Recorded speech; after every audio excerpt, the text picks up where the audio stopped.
sobre esta igreja, o seu servo, Senhor, o pastor Kleber, que eu tive o privilégio de conhecer. O pastor Kleber hoje é meu amigo, eu tive o privilégio de conhecê-lo. Nós, como ele disse aqui, integramos uma associação dos capelães. Ontem eu fiz uma brincadeira online.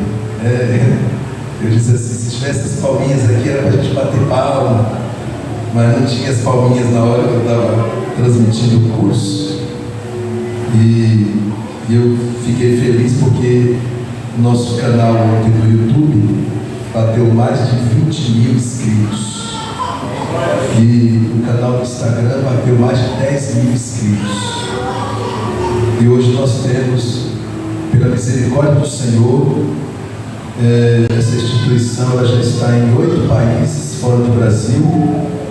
E essa semana nós batemos mais de 14 mil obreiros inscritos nessa instituição, em todo o estado, em todo o território brasileiro e também em 8 países fora do Brasil. Então, em muitos lugares, nesse momento, ou durante o mês, por que não dizer, tem alguém recebendo uma visita no hospital, tem alguém recebendo uma visita no presídio, tem alguém fazendo uma ação social em algum lugar, através desses capelães que Deus tem preparado para esta obra. Por exemplo, nós temos uma equipe que toda terça-feira, das 14 às 16 horas, está dentro do presídio de Pedrinhas, pregando a palavra de Deus. Nós temos uma equipe que toda sexta-feira está dentro do presídio da PAC, pregando a palavra de Deus.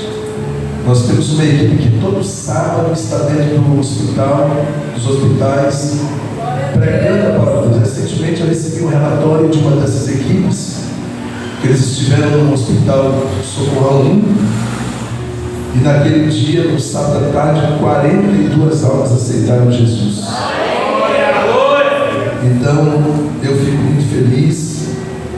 Eu sei que tem muitos desses obreiros que eu não conheço pessoalmente, porque eu transmito o curso online. Inclusive, hoje, 10 horas da noite, eu tenho que estar transmitindo mais uma aula do curso. Então, tem muita gente que eu não conheço pessoalmente, mas o Espírito Santo trouxe até nós para esse trabalho. Então, eu quero parabenizar o pastor Kleber também por ter recebido de Deus esse despertamento para esta obra também que está sendo feita aqui nesta região também. Que Deus abençoe. Essa é a missão da igreja, né, irmãos? Tem muita gente brigando por causa de cargo nas igrejas, por aí afora. Muita gente brigando para ver quem canta melhor, quem prega melhor. Estão se esquecendo que a missão da igreja é da porta para fora e não da porta para dentro. Da porta para dentro é uma reunião, um culto de louvor a Deus, onde nós nos reunimos para adorar a Deus e para receber de Deus as ferramentas que nós precisamos desta porta para fora. Mas com o passar dos anos, muita gente vem se esquecendo disso, que a igreja tem uma missão. Nós vamos falar um pouco sobre isso hoje. Então vamos ler o texto da Bíblia, Filipenses capítulo 2, versículo 30, que diz assim: porque por causa da obra de Cristo, ele quase morreu, arriscando a própria vida, para suprir a ajuda que vocês não podiam me dar pessoalmente. Mas eu queria ficar só com essa expressão, por causa da obra de Cristo. Não se esqueça dessa expressão. Vamos ler também Atos dos Apóstolos, capítulo 2. Somente o versículo 42 em diante. Aliás, vamos ler do versículo 37 em diante. Diz assim: quando ouviram isso, ficaram muito comovidos e perguntaram a Pedro e aos demais apóstolos: que faremos, irmãos?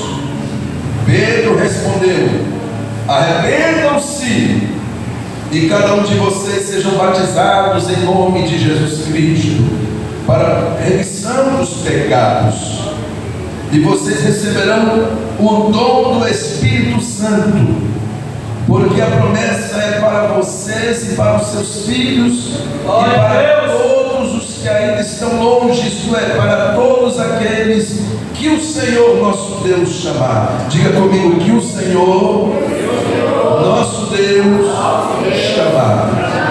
O versículo 40 diz assim: com muitas outras palavras deu testemunho e exortava-os, dizendo: salvem-se desta geração perversa. Então os que aceitaram a palavra de Pedro, diga comigo: os que aceitaram a palavra, vamos dizer mais forte: os que aceitaram a palavra.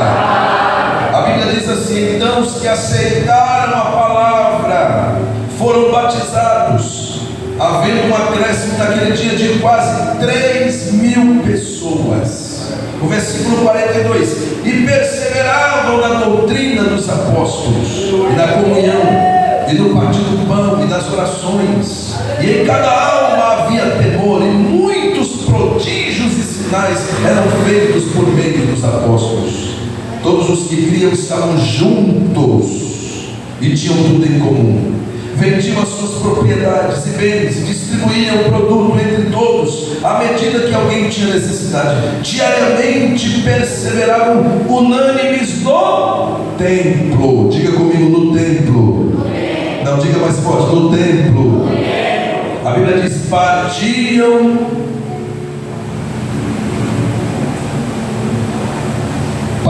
pão de casa em casa e tomavam as suas refeições com alegria e singeleza de coração, louvando a Deus e cantando com a simpatia, e contando, melhor dizendo, com a simpatia de todo o povo.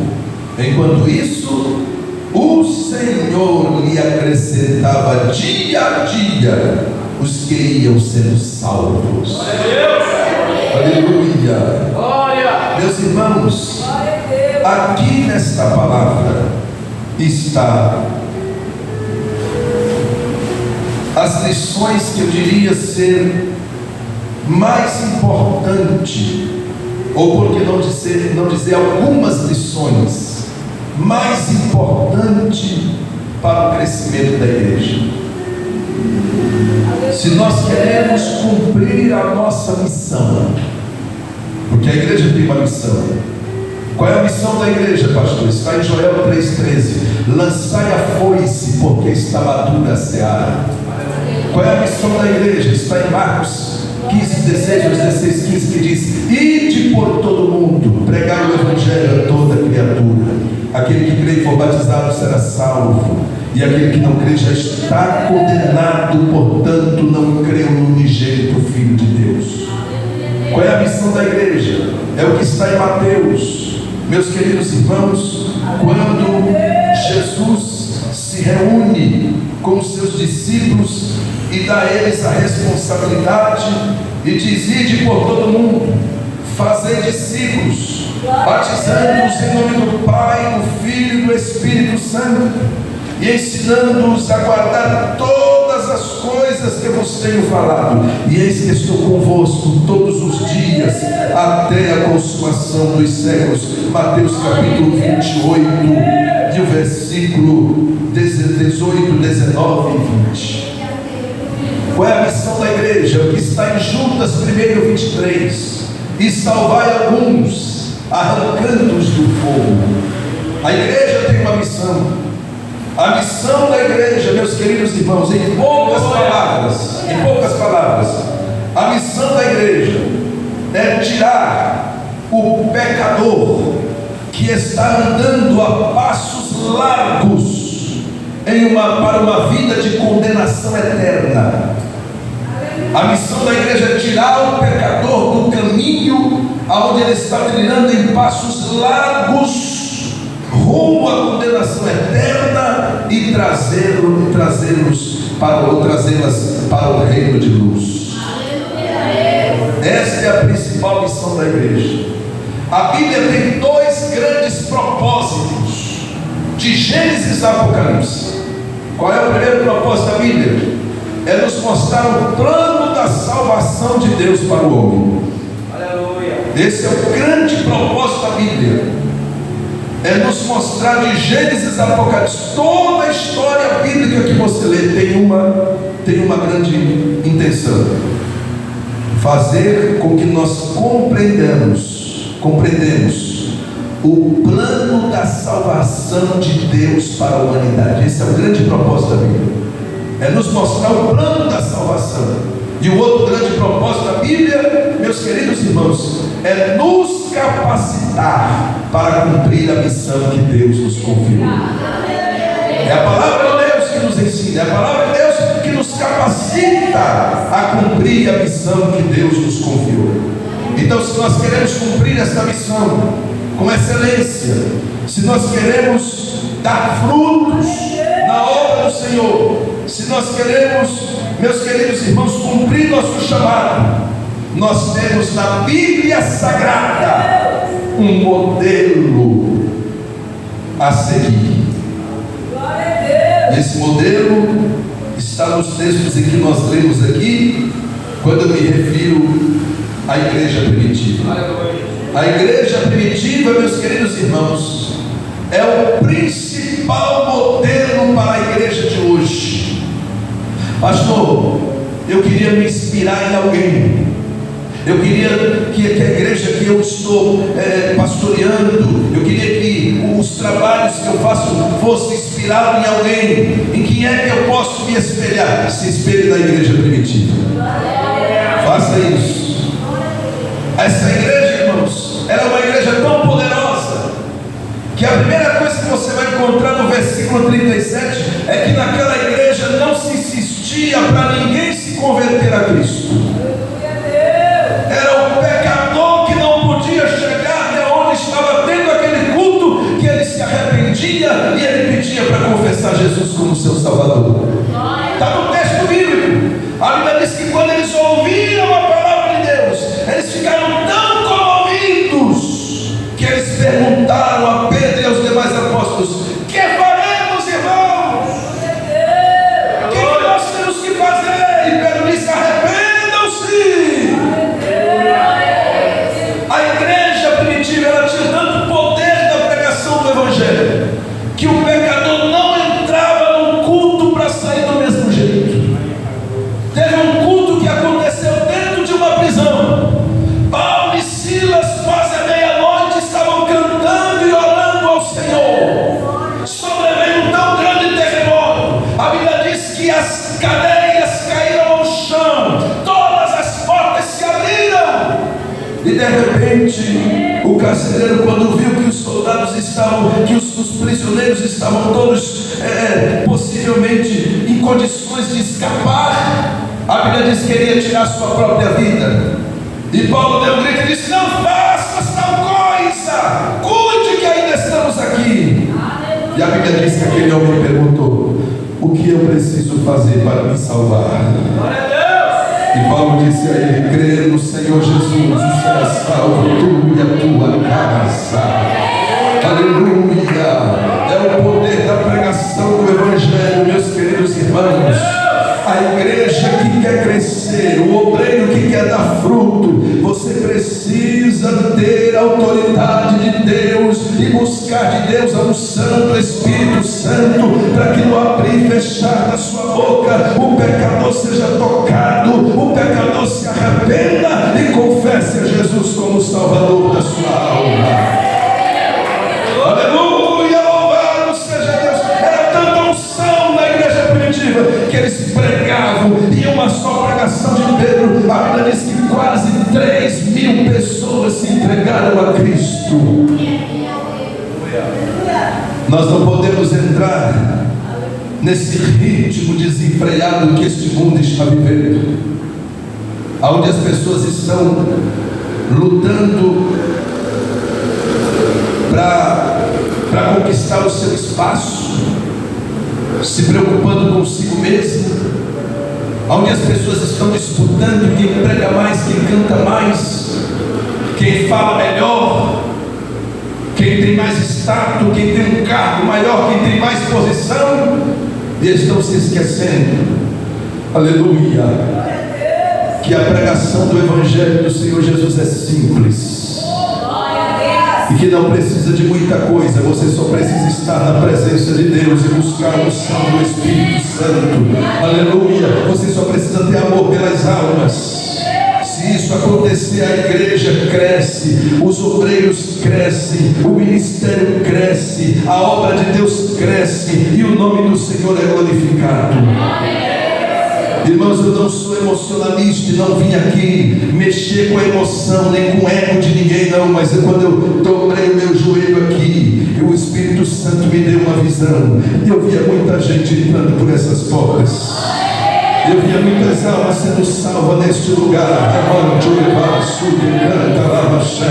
Eu tenho que entregar a mensagem que Deus me trouxe aqui para entregar. Eu via muitas almas entrando por esta porta. Deus está dizendo para pessoas que estão aqui e para o pastor desta igreja: a resposta da oração de vocês está chegando. Haverá um avivamento de Deus neste bairro, provocado por esta igreja.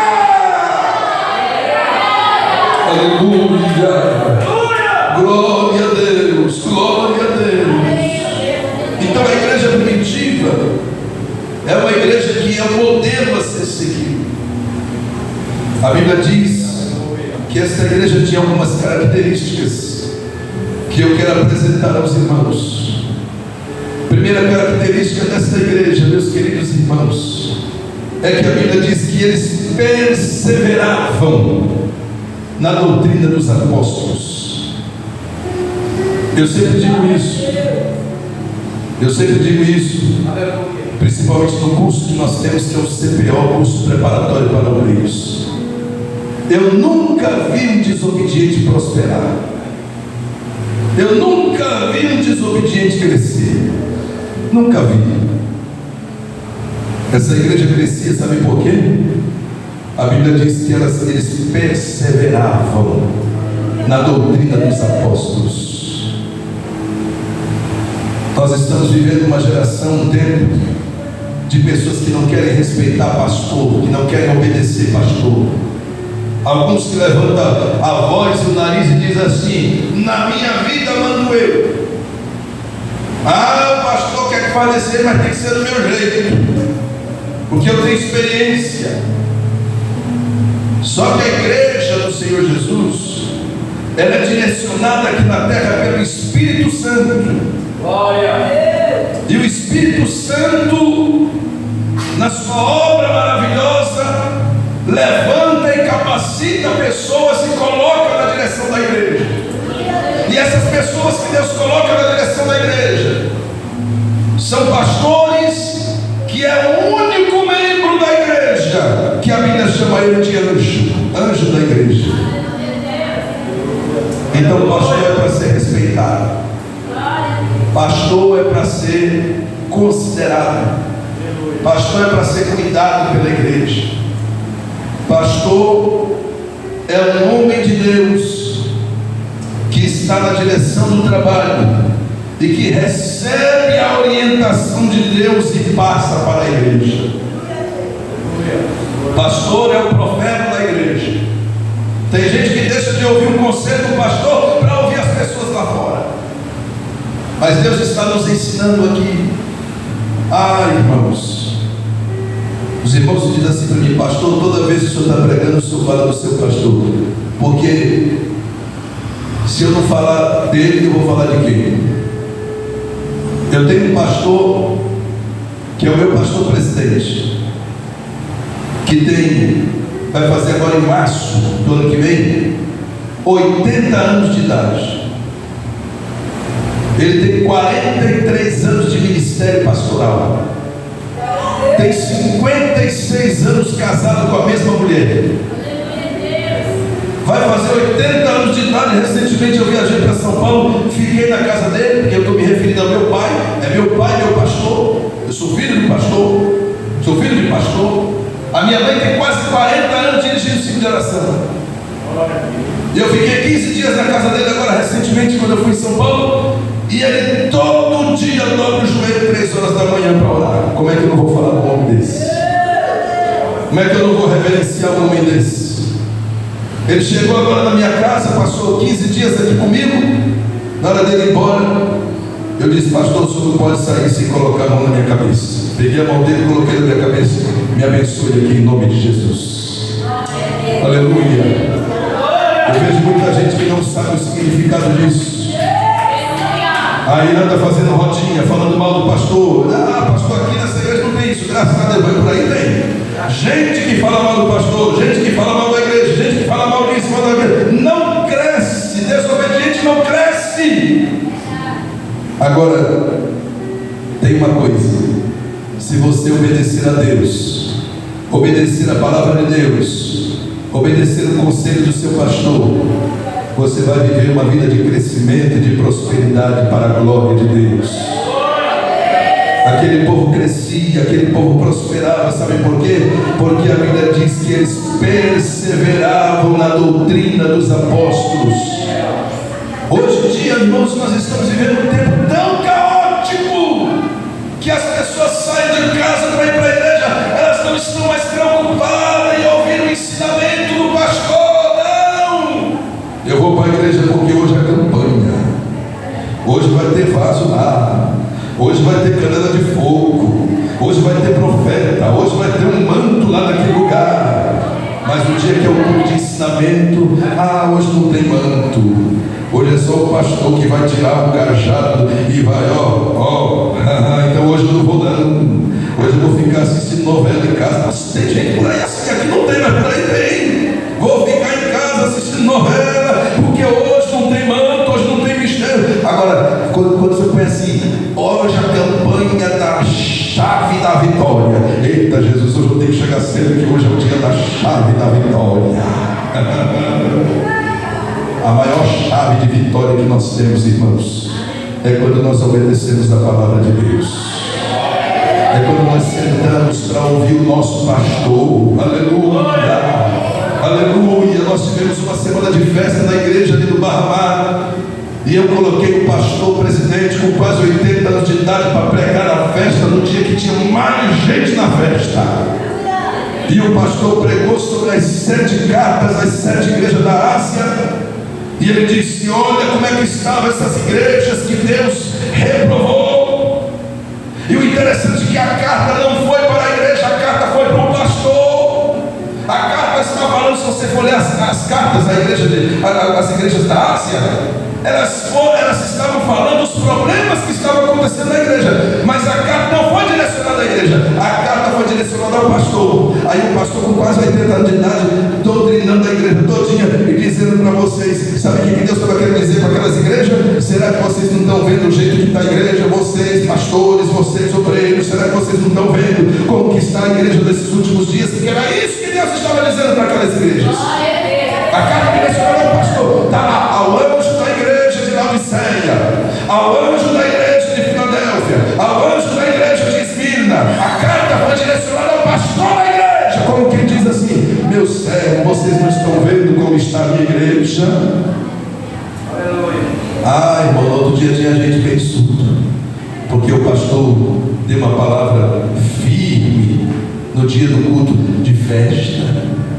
Tinha gente comentando assim: meu Deus, mas culto de festa, o pastor. Aí eu disse para os irmãos: olha, eu tenho 23 anos ouvindo essa pregação do pastor, nunca morri. Estou vivo e estou crente até hoje. Eu tenho 23 anos ouvindo esse homem pregar, e a minha vida continua na presença de Deus. E eu continuo vivo, continuo de pé. Aleluia, louvado seja o nome do Senhor. A igreja, meus irmãos, ela perseverava na doutrina dos apóstolos. Os cristãos primitivos, eles perseveravam no ensinamento da palavra que era ensinado pelos apóstolos. Mas hoje em dia, as pessoas não querem. Se você disser assim: olha, o pastor vai dar uma doutrina hoje, A metade da igreja falta. Agora, se você disser assim, vem um ex-bruxo, fulano de tal, que vai contar um testemunho, que não sei o que, você tem que comprar mais cadeira para a igreja. Estão valorizando mais o testemunho do ex do que a pregação da palavra. Mas eu tenho uma notícia boa para vocês. Eu tenho uma notícia boa para nós. A palavra de Deus é fiel. A palavra de Deus é poderosa. Se eu fosse você, eu tinha dado um glória mais forte para Jesus. A palavra de Deus ainda tem poder. A palavra de Deus ainda cura. A palavra de Deus ainda liberta. A palavra de Deus ainda conduz o homem às mansões celestiais. Quem quiser entrar no céu em glória precisa obedecer esta palavra.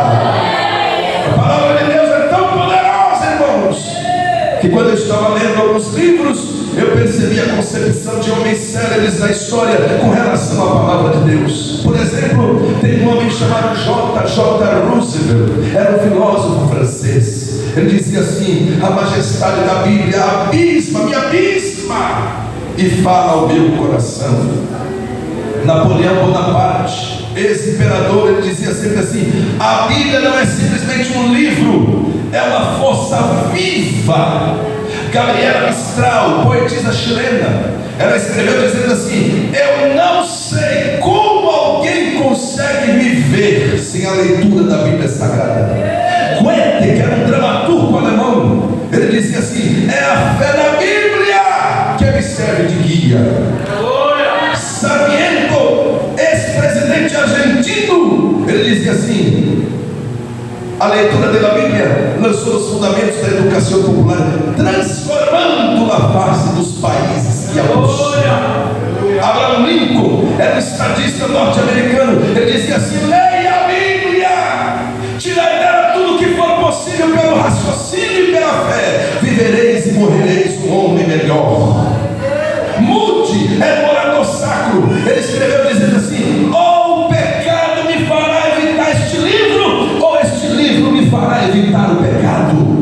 O salmista Davi, rei de Israel, ele disse no Salmo 119, o verso 9: como pois purificará um jovem os seus caminhos, observando conforme a tua palavra. No verso 105 ele disse: eu guardei a tua palavra no meu coração, para não pecar contra ti. No verso 83 ele disse: desfaleceu a minha alma em esperar por tua salvação, mas eu confio na tua palavra. No verso 105 ele disse: lâmpada para os meus pés é a tua palavra e luz para o meu caminho. Quando Jesus se reuniu com os discípulos, Jesus disse: examinai as escrituras e cuidais ter nela a vida eterna. Eles queriam mais. Jesus disse: vós sois limpo pela palavra que eu vos tenho falado.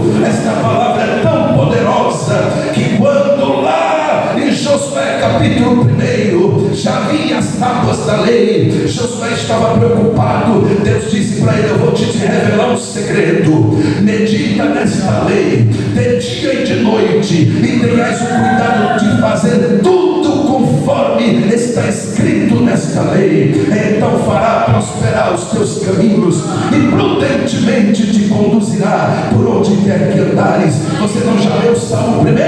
A Bíblia diz que bem-aventurado é o varão que não anda segundo o conselho dos ímpios, não se detém no caminho dos pecadores, não se assenta na roda dos escarnecedores. Antes o seu prazer é na lei do Senhor, e na sua lei medita de dia e de noite, pois será como uma árvore plantada junto a ribeiros de águas, que dá o seu fruto na estação própria, as folhas não caem, e tudo quanto fizer prosperará.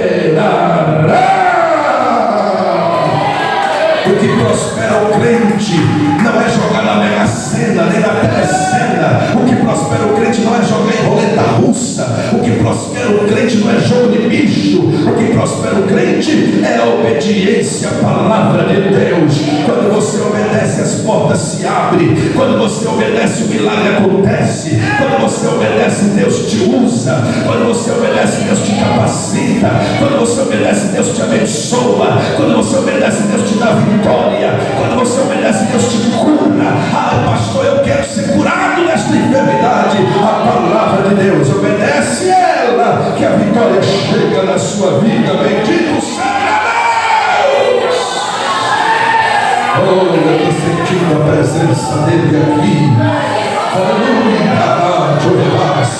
Se tiver alguém dando glória a Deus perto de você, é porque está sentindo a presença de Deus pelo poder da palavra.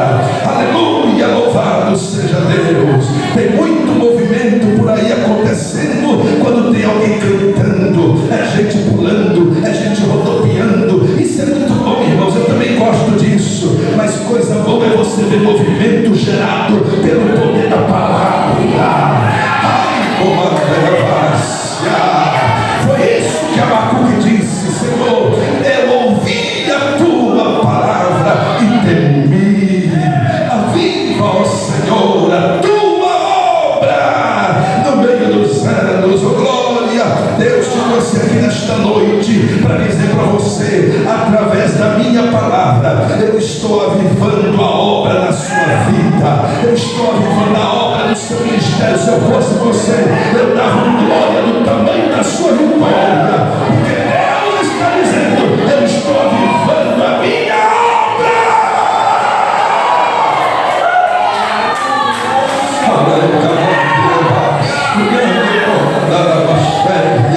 Aleluia. Quem está sentindo esta presença gloriosa e pode levantar a mão para glorificar a Jesus Cristo? Aleluia. Então recebe o que Deus está te entregando pelo poder da palavra. A palavra de Deus é fiel. A palavra de Deus é como um martelo que esmiuça a penha. A palavra de Deus é como sabão na mão do lavandeiro. A palavra de Deus é como uma espada afiada de 2 gumes, que penetra até a divisão da alma e do espírito, e a única capaz de discernir o pensamento e o coração do homem é a palavra de Deus. A igreja primitiva, eles perseveravam na doutrina dos apóstolos. Como se não bastasse isto, eles também perseveravam. E tem uma coisa, a Bíblia diz assim, em toda a alma havia temor. Isso aqui é outra coisa. É outra coisa que a igreja precisa preservar. É o temor. Está no texto. A Bíblia diz que em toda a alma havia temor. Irmãos, você sabe o que é temor? Essa palavra temor, no original da Bíblia, ela tem uma expressãozinha que é um conjugar de 2 palavras que chega a uma só conclusão, que é o quê? Temor é isso, é eu ver Deus me vendo. Quando eu tenho temor a Deus, aonde eu estou, eu vejo Deus me vendo. Se eu estou em casa, Deus está me vendo. Se eu estou na rua, Deus está me vendo. Se eu estou dentro do meu carro, Deus está me vendo. Se eu estou sozinho, Deus está me vendo. Isso é temor. É você enxergar Deus pela fé. Deus te vendo.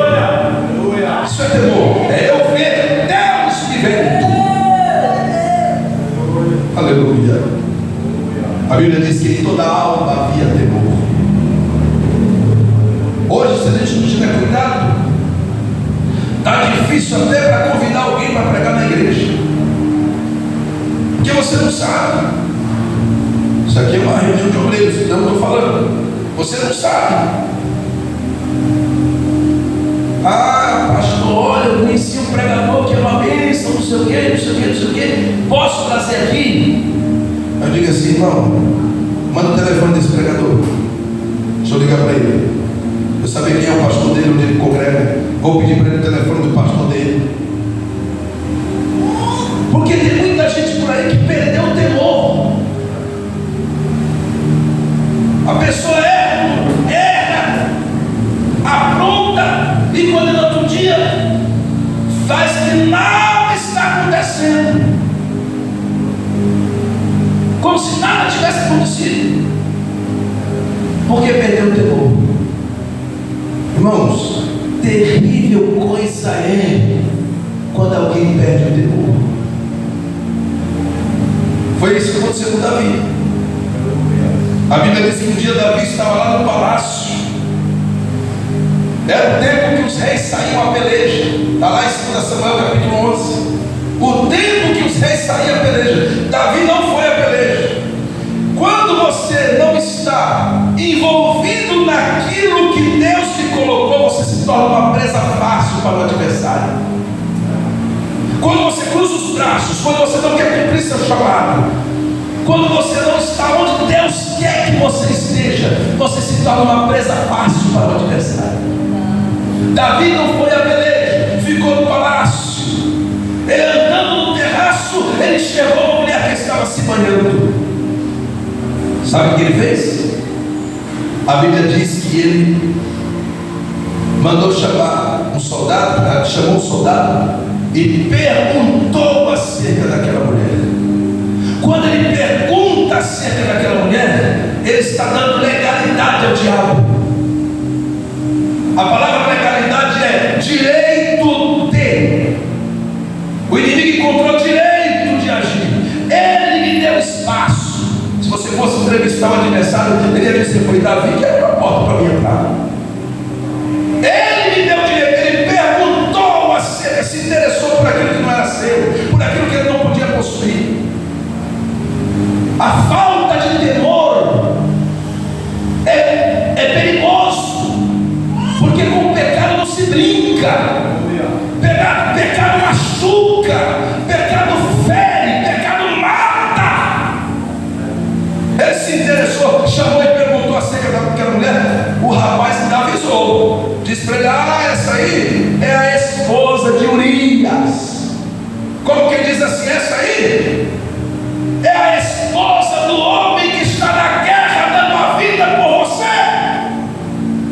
Essa aí é a esposa do soldado que luta pelas suas causas. E essa é uma lição importante, que homens de Deus precisam de obreiros fiéis. Homens de Deus precisam de obreiros fiéis, como aquele soldado que era fiel ao seu rei. Quem é Urias? É um homem fiel que você tem. Está na guerra, está na batalha, está envolvido no mesmo propósito que o Senhor está. Davi manda chamar a mulher.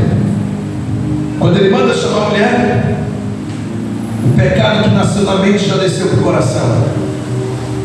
Davi comete o pecado. Glória. E o pior, irmãos, é que Davi cometeu um pecado e parece que ele fez igual Moisés quando matou o egípcio. Porque Moisés fez a mesma coisa quando matou o egípcio. Moisés matou o egípcio, enterrou o corpo dele na areia. E a Bíblia diz, se você for ler o texto da cidade, a Bíblia diz que Moisés ainda olhou para um lado e para o outro, para ver se não tinha ninguém olhando. Ele olhou para um lado e para o outro, viu que não tinha ninguém, matou o opressor egípcio, enterrou o corpo dele e no outro dia fingiu que nada tinha acontecido. Davi fez a mesma coisa, fingiu no outro dia que nada tinha acontecido. Aí sabe o que aconteceu? No caso de Moisés, ele no outro dia saiu, a Bíblia diz que ele saiu, como se nada tivesse acontecido, Ele saiu, aí ele encontrou dois amigos brigando, se desentenderam e começaram a brigar. Tinha dois homens brigando. Davi chegou, Moisés chegou, querendo apartar aquela briga, querendo ser o senhor daquela região, porque Moisés fazia confusão. Primeiro ele apartou uma pessoa egípcia, depois ele vê dois homens brigando, ele se envolve na confusão também. Porque tem crente que é assim. Tudo quanto é confusão na igreja ele está envolvido, ela está envolvida. Tem gente que é assim. Qualquer confusão, o nome dela está no meio. Moisés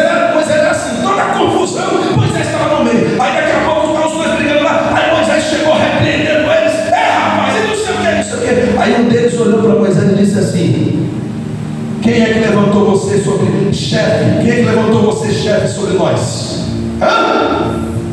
Quem é que levantou você sobre governador sobre nós?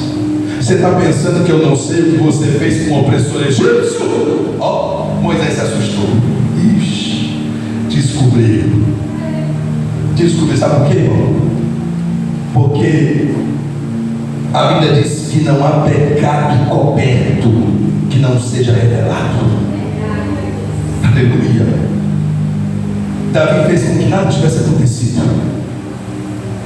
A Bíblia diz que Moisés temeu quando percebeu que o homem sabia o que ele tinha feito. Davi fez a mesma coisa. Fingiu que nada tinha acontecido. Daqui a pouco chega um profeta na casa dele e conta uma história para ele. Ele ouviu a história todinha e ele deu a sentença: olha, esse camarada aí que você falou que pegou a ovelha, que não era dele, esse camarada aí, ele merece morrer. Aí o profeta olhou para ele: pois é, essa pessoa sabe quem é, Davi? É você. Você pegou a cordeirinha do homem que está no campo de batalha, e portanto a espada de Deus vai estar sobre a sua casa todos os dias da sua vida. Sabe o que aconteceu? Dizem os estudiosos da Bíblia que Davi se humilhou 40 anos para receber o perdão de Deus. O grande problema dessa geração de hoje é que perdeu o temor de tal maneira que peca hoje quando amanhã está no altar cantando, peca hoje quando amanhã está no altar pregando. Eu sou do tempo que o crente pecava, porque todo crente é ser humano, ninguém é perfeito, mas eu sou do tempo que o crente, quando pecava, ele dobrava o joelho no quarto dele e começava a chorar e dizer: Senhor, me perdoa, e tirava umas 15 palavras até sair uma de perdão. Você lembra disso? Os crentes mais antigos aqui vão lembrar disso, que o crente, quando pecava, ele tinha tanto temor que ele ficava desesperado, ele dobrava o joelho, ele pedia perdão, ele chorava, ele ia lá no pastor confessar, ele pedia oração de joelho e não sei o que, e daqui a pouco chegava em casa e ficava tirando palavra: meu Deus, Deus já me perdoou, deixa eu ver se Deus já me perdoou. Aí quando ele vinha aqui: você desprezou, meu Deus, Deus me perdoa ainda, e orava mais, e havia outra palavra, até sair uma que dissesse assim: eu sou contigo. Aí ele: Jesus me perdoa. Aí com o passar do tempo, o temor foi ficando tão banalizado, que o camarada lá em São Paulo, eu vi gente que fez isso, comprou uma caixinha de promessa, aí vivia no pecado, depois ia lá na caixinha de promessa: eis que eu sou contigo, eita glória, porque a caixinha de promessa, já viu, né? Só tem coisa boa, né? Só tem promessa. Aí o camarada vivia uma vida miserável e depois ia lá na caixinha de promessa: eita, Deus está comigo. Irmãos, a Bíblia diz que nessa igreja primitiva, em toda a alma havia temor. Outra coisa que tinha na igreja primitiva: pastor, não estou gostando dessa palavra. Você tem que reclamar com o dono da igreja. O dono da igreja é Jesus. Pastor, não gostei da palavra. Vai falar com o dono da igreja. Eu só estou pregando o que ele me deu.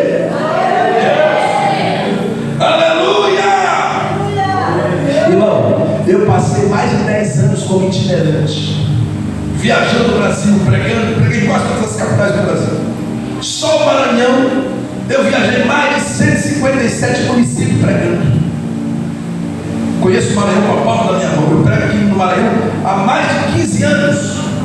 Já preguei nos maiores eventos aqui no Maranhão: Projeto Neemias, Canta São Luís, Conimate, esses eventos grandes aqui todos. Eu também já fui assim. Eu já fui também aquele pregador de querer pregar e ver só o movimento, dizer, sair do culto, dizer: eu preguei hoje que até as cadeiras deu glória a Deus. Eita glória, foi um rebuliço, foi um movimento terrível. Só que essa fase já passou da minha vida. Hoje eu prego aquilo que Deus manda, e se você der glória a Deus, eu prego. Se você não der glória a Deus, eu prego do mesmo jeito, porque quem me deu a palavra é fiel e se responsabiliza. E o tempo e o sofrimento do ministério me ensinou que o glória não é para mim.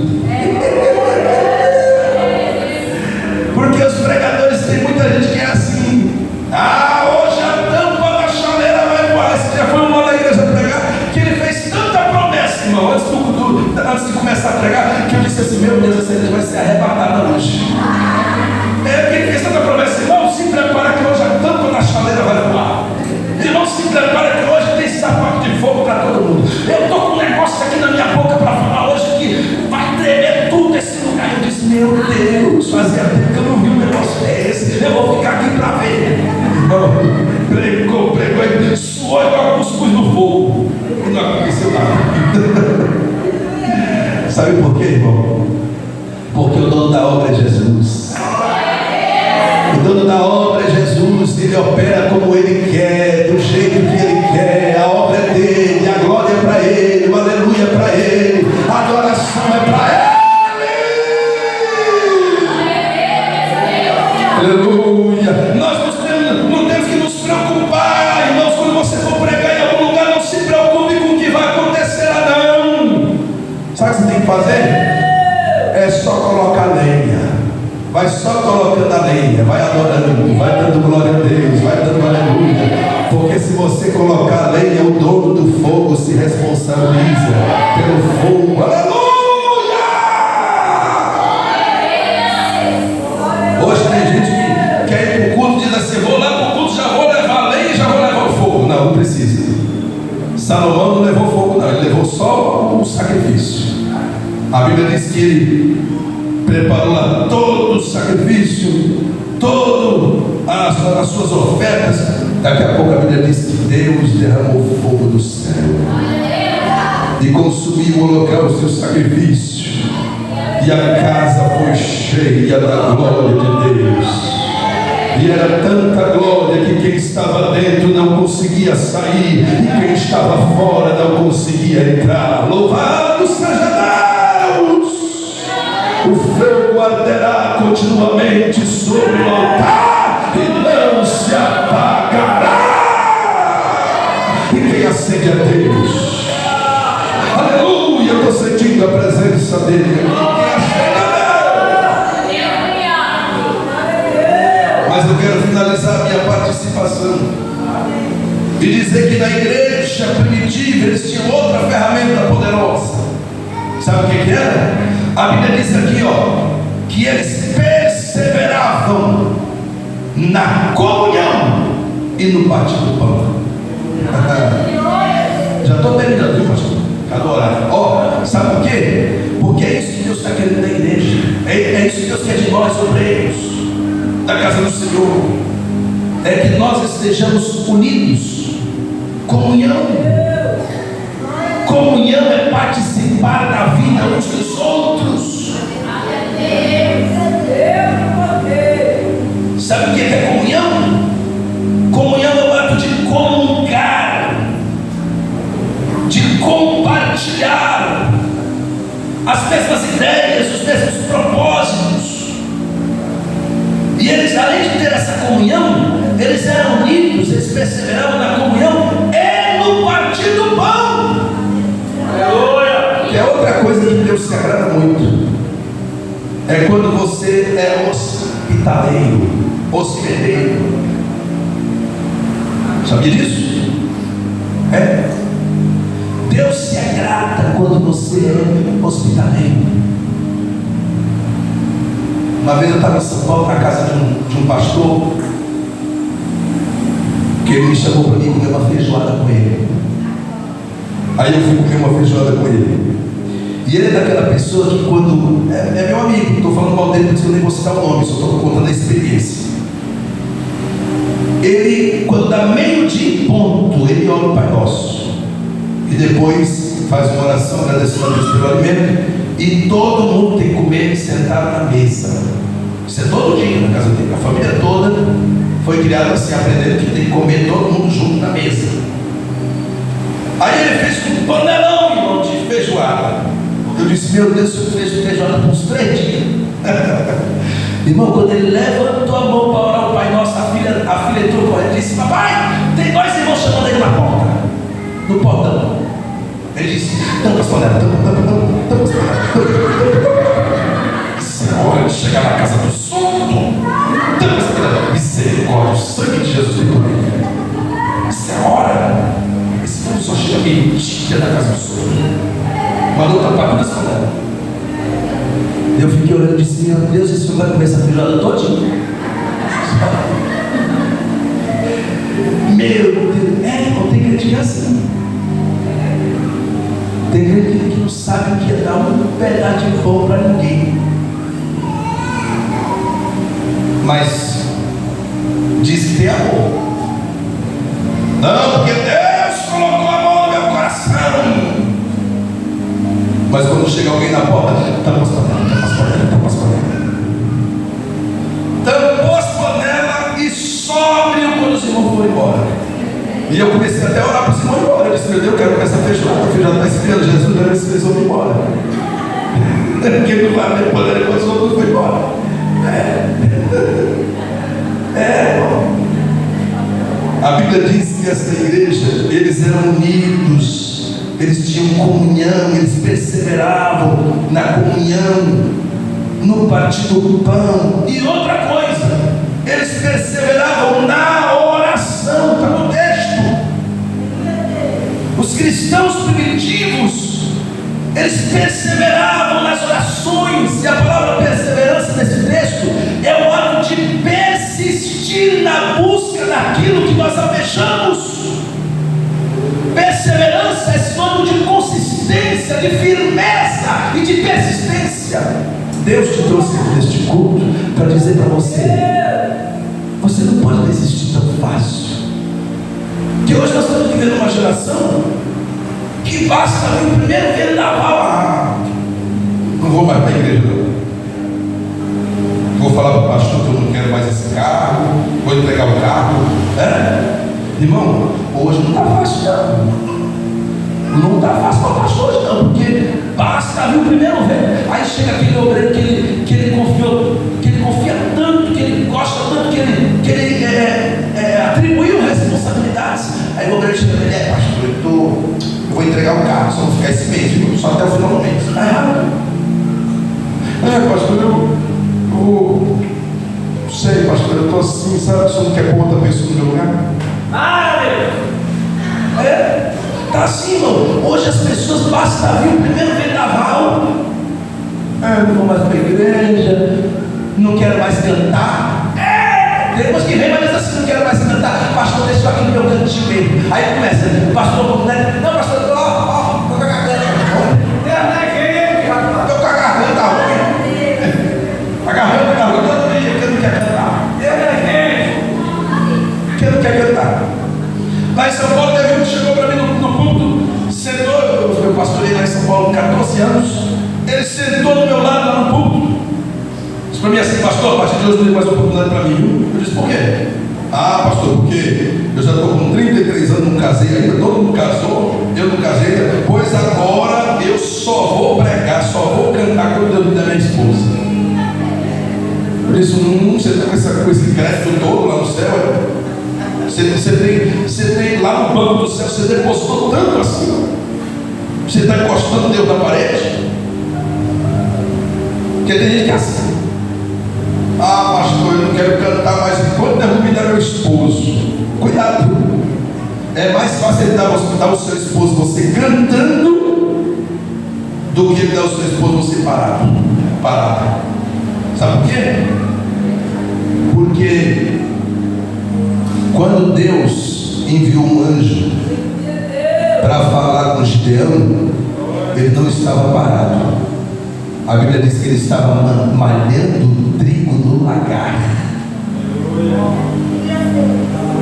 Aí o anjo olhou para ele e disse: varão valoroso, o Senhor é contigo. Agora tem gente que não quer fazer nada na obra. E Senhor, me dê meu esposo, Senhor, me dê meu esposo. Aí Deus diz assim: você está preguiçosa, eu vou te dar um preguiçoso também. Aí porque a tampa, irmão, tem que ser de acordo com a panela. Não adianta. Tem gente que o camarada chegou outro dia para mim na igreja e disse assim: pastor, eu quero que o senhor ore para mim, porque eu estou pensando com aquela irmã, não sei o que, eu quero saber se é a pessoa certa. Eu disse: irmão, você tem que se olhar no espelho e ver se você é a pessoa certa. Porque tem gente que quer a pessoa certa, mas ele está todo errado. Está todo errado e está procurando a pessoa certa.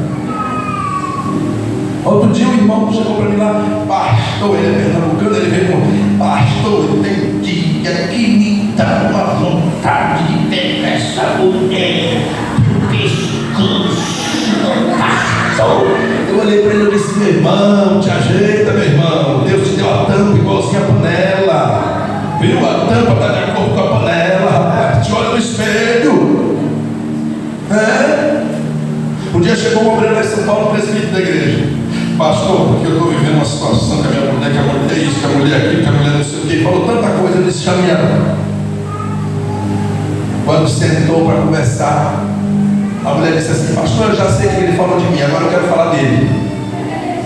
Pastor, esse homem aí tem 5 anos que não me leva para tomar um suco fora de casa. Se o senhor perguntar para mim que cor que é aparelho do shopping, eu não sei, porque tem 5 anos que ele não me leva para o shopping. No dia que teve a reunião aqui, o café de pastores, o senhor viu o que aconteceu? Eu disse, vi, eu fiquei admirado. Achei que era brincadeira. Ela disse, pois é. Pastor Josias perguntou, irmão, quem é que tem máquina de lavar em casa? Aí ele foi o primeiro a levantar, eu tenho. Aí o pastor disse, que marca que é a máquina de lavar? Ele disse, é minha esposa. Falou isso no café, eu disse, a máquina de lavar na casa dele era a esposa dele. Aí eu disse para ele, meu irmão, toda vez que vem um camarada aqui falando mal da esposa, eu já sei que o problema é ele. Sabe por quê? Porque você é o sacerdote da sua casa. Você é responsável pela paz dentro do seu lar. Você é o ministro de paz dentro da sua casa. Se a sua casa está sem paz, o problema é com você. Eu disse para ele, talvez você não saiba, mas Deus deu um dispositivo para a mulher que os homens não têm. E o que é, pastor? É o poder de retribuir a altura daquilo que ela recebe. Eu disse para ele, se você tratar sua esposa com respeito, com dignidade, ela se sentir amada, valorizada e respeitada, ela vai ser, aqui uma palavra figurativa, ela vai ser como uma marionete na sua mão. Tudo que você pedir, ela vai fazer. Agora, quando a mulher não se sente valorizada, amada e respeitada, ela vai devolver para você a vida que você está oferecendo para ela.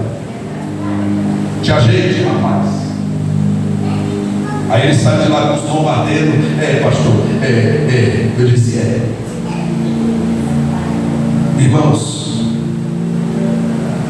a igreja, e aqui eu vou concluir, agora eu termino. A igreja primitiva, eles perseveravam na oração, eles perseveravam na adoração. Pastor, estou orando para Deus, não sei se tem algum solteiro ou alguma solteira aqui. Estou orando para Deus me dar meu cônjuge, estou orando para Deus me dar minha esposa. A mulher dizendo, estou orando para Deus me dar meu esposo. Pois fique tranquila, você não vai morrer solteira não, que toda panela tem a sua tampa. Sua vitória vai chegar. Aleluia! Glória a Deus! Agora fique na posição, fique na brecha, trabalhe para Jesus, honre a Deus, obedeça a palavra de Deus, ande na presença de Deus, que Ele vai te dar a tampa de acordo com a panela. Amém? Vou encerrar aqui. A igreja primitiva, eles tinham uma evangelização fervorosa. Irmão, pensa na luta que está hoje para os crentes querer evangelizar. Marca um café na igreja de manhã, domingo de manhã, marca um café do não sei o que, não sei o que, não sei o que, a igreja enche. Agora marca o evangelismo. Vixe, só vem isso, meu Deus do céu. Porque os crentes querem tomar café, mas não quer evangelizar. Está uma luta para os crentes saírem na rua para evangelizar. Eu tenho saudade. Quando eu, garoto, eu passava na rua, aí eu via aquela ruma de crente na rua, uma vez por semana. Não era de vez em quando, não. Não era só no dia dos finados, não. Era toda semana, uma vez por semana, você encontrava aquelas mulheres no sítio de oração, tudo na rua, evangelizando. Era uma fila, uma atrás da outra. Elas iam batendo nas casas, elas entravam nas casas, elas oravam. E aí você passava na porta, estava tremendo tudo lá dentro. A boca ela saía, tudo estava falando línguas esteladas. Elas iam para o monte cantando. E ao lado do monte ia cantando, aquela fila de irmã, cantando. E não era essas músicas de hoje não. Naquela época, não era essas músicas de hoje não. Deus vai te matar e te ressuscitar. Não era isso não. Elas subiam cantando em fervente oração, vem o teu coração. Elas subiam cantando: renova-me, Senhor Jesus. Hoje mudou tudo. Hoje vão cantando, é só a música engrandecendo o homem, exaltando o homem, que Deus vai pegar a roda de baixo, vai colocar em cima, e ali em cima vai colocar embaixo. Hoje está assim, mudou tudo.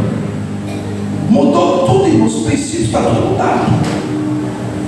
Eu sou do tempo que o crente cantava, o louvor era para cima, era para Deus, era exaltando a Deus, era se colocando na presença de Deus. Espírito de Deus, estou aqui. E ó, esse hino, por exemplo, repete 500 vezes a mesma coisa. Espírito de Deus, estou aqui. Espírito de Deus, estou aqui. Só que a igreja cantava, o fogo caía, os crentes eram renovados. Era crente falando em línguas estranhas. Era Jesus batizando com o Espírito Santo no culto de ensinamento.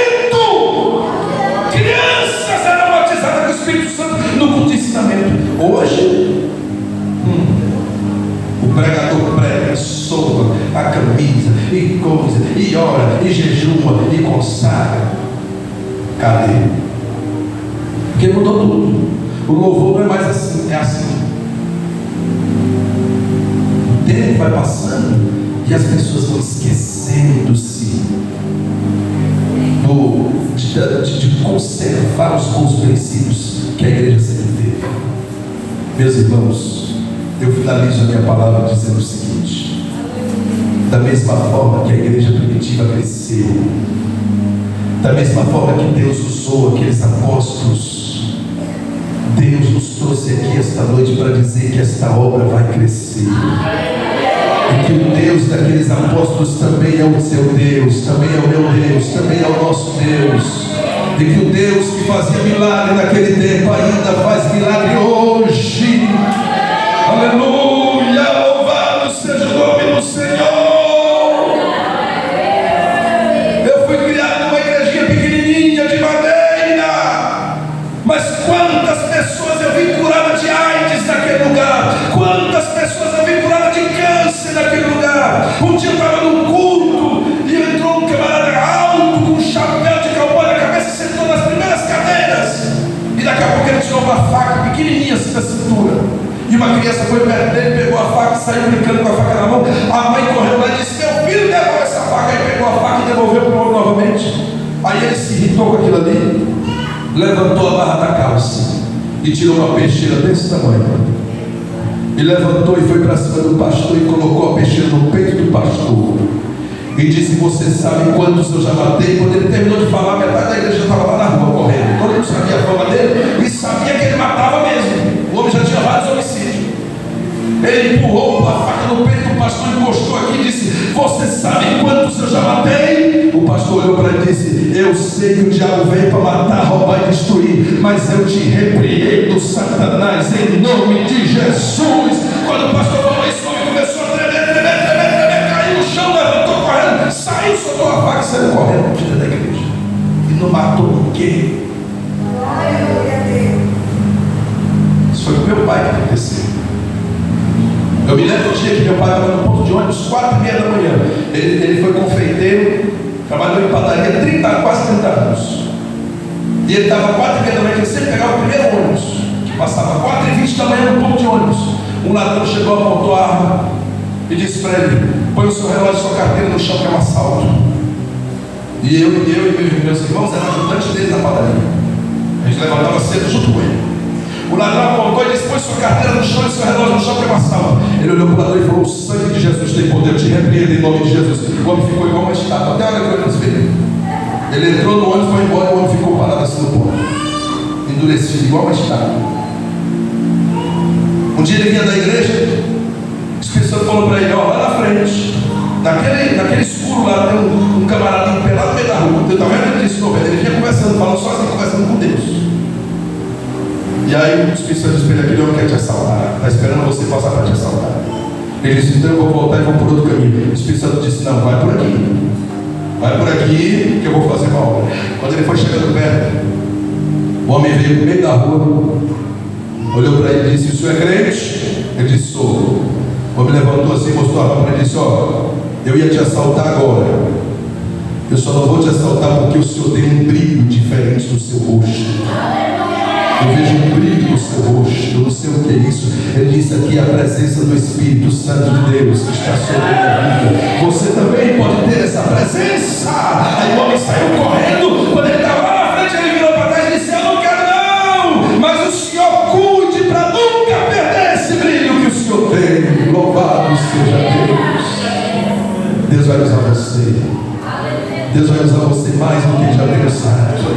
Ah, pastor, Deus já me usa. Se prepara, porque tem coisa nova de Deus, tem bênção de Deus, tem vitória de Deus, tem milagre de Deus para acontecer no seu ministério, no seu chamado, na sua vida. Recebe o que Deus está te entregando através desta palavra.